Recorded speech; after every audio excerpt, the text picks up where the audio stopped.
Elle est là, Chloé. Viens nous voir. En glissant. Vous avez raison. Bonjour. Et non. Au revoir. Ah oui, ah bah là, T'as passé ton temps avec Samuel. Ça va.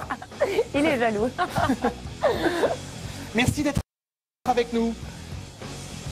Comment ça va? Alors aussi, une petite blagounette parce qu'elle est marrante. Tiens, je vais retrouver ma petite fiche. Parce qu'il y a un petit côté comme ça quand même. Vous êtes grande, vous avez les yeux bleus, vous avez une tête et un beau minois bien fait.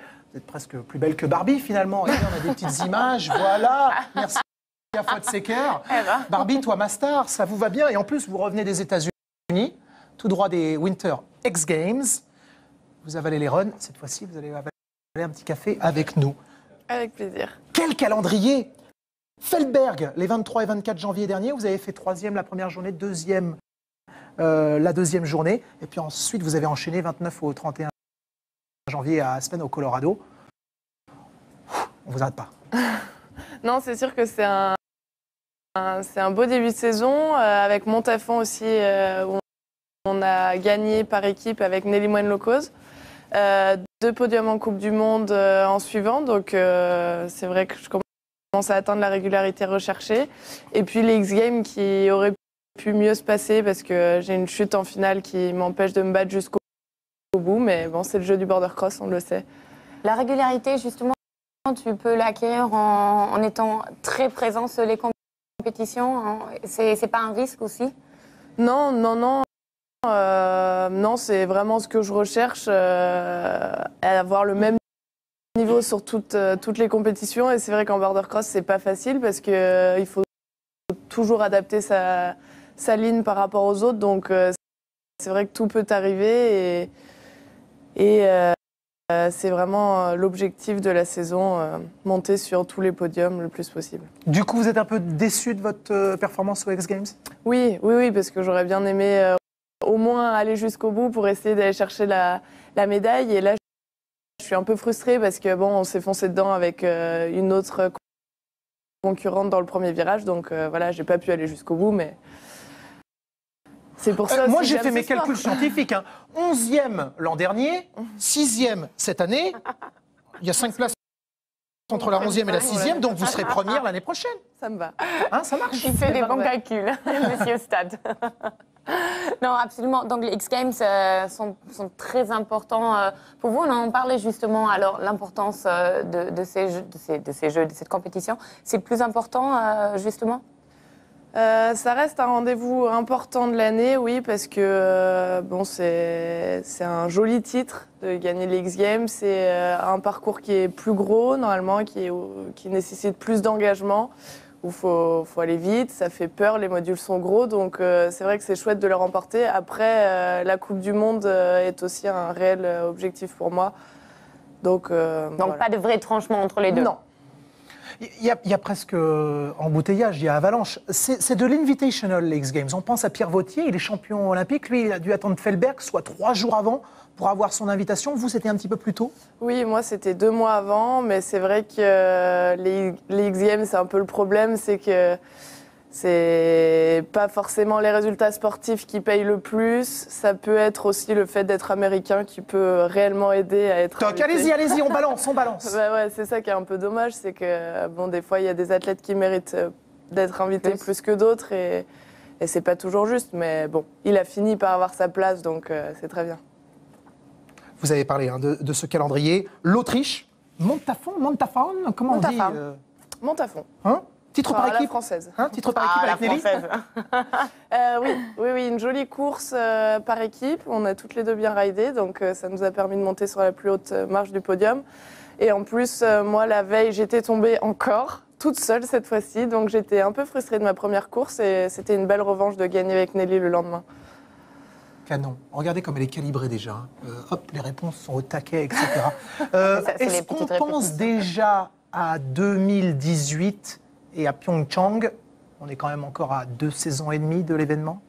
Oui, alors c'est déjà dans le coin de ma tête, forcément, mais c'est vrai qu'il y a beaucoup d'étapes avant. Les championnats du monde l'année prochaine, les Coupes du Monde, les X-Games encore.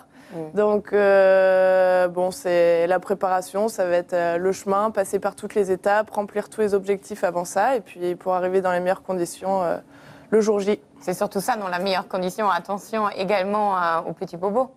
Oui, voilà, c'est ça. En border cross, on sait qu'il y a énormément de blessures, mais on a une bonne préparation physique, beaucoup de musculation pour préparer toutes nos articulations au choc qu'on peut avoir. Combien d'heures par sport?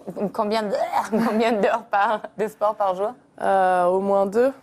Au moins 2 en préparation physique. Et puis après, les jours de snowboard, des demi-journées. Donc 4h30 d'entraînement, à peu près 4 heures. Ça laisse pas beaucoup de temps. Hein. Peu de temps. Vous avez été extrêmement précoce. Médaille à Sochi à 19 ans. On va regarder votre palmarès. Ouais, c'est déjà très très beau. Championne du monde junior en 2014. Tout va très vite. On va parler ensuite effectivement du fait que vous portez plusieurs casquettes avec votre formation et cette UT Ski études à Annecy. Vous aimez le golf, vous êtes une fille bien. Voilà, je vous félicite. Elle est où la marge de progression pour vous? Qu'est-ce qu'il faut changer? Une façon de s'entraîner? Où est-ce que vous pouvez encore grandir? Je pense qu'il me manque encore un petit peu d'expérience. Par exemple, à Montafon, je suis tombée toute seule alors que j'étais en tête et voilà, les filles sont revenues sur moi et j'ai perdu un peu le contrôle, je suis tombée. Donc il y a toujours des petites choses à travailler au niveau des choix à prendre en border cross. Ensuite, nous on a une partie qualification avant le jour de la course où on est tout seul. Et notre chrono nous permet d'avoir un bon choix pour les finales. Et c'est vrai que toute seule, j'ai encore du mal à rider à 100%. J'aime bien quand il y a du monde autour de moi, ça me booste et là j'arrive à trouver Max, faut que ça chafouine. C'est ça.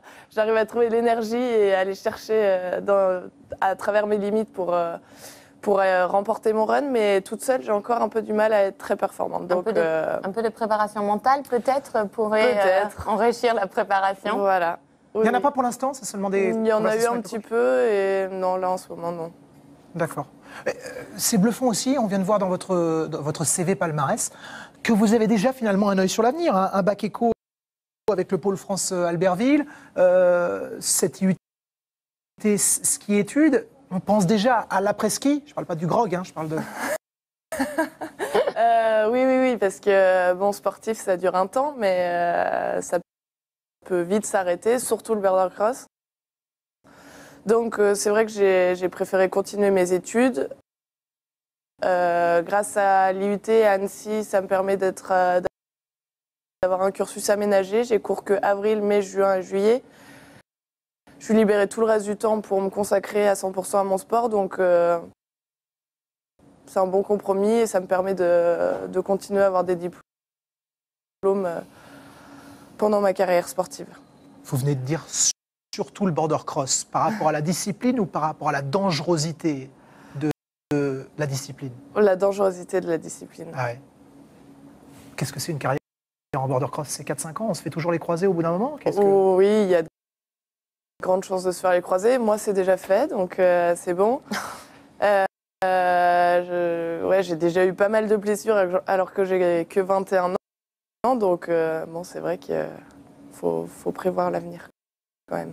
En tout cas, rassurez-nous, quand on est sur la piste, on n'y pense pas, on y va, on fonce. Ah non, ça, c'est sûr que quand je suis dans le départ, j'y pense pas du tout.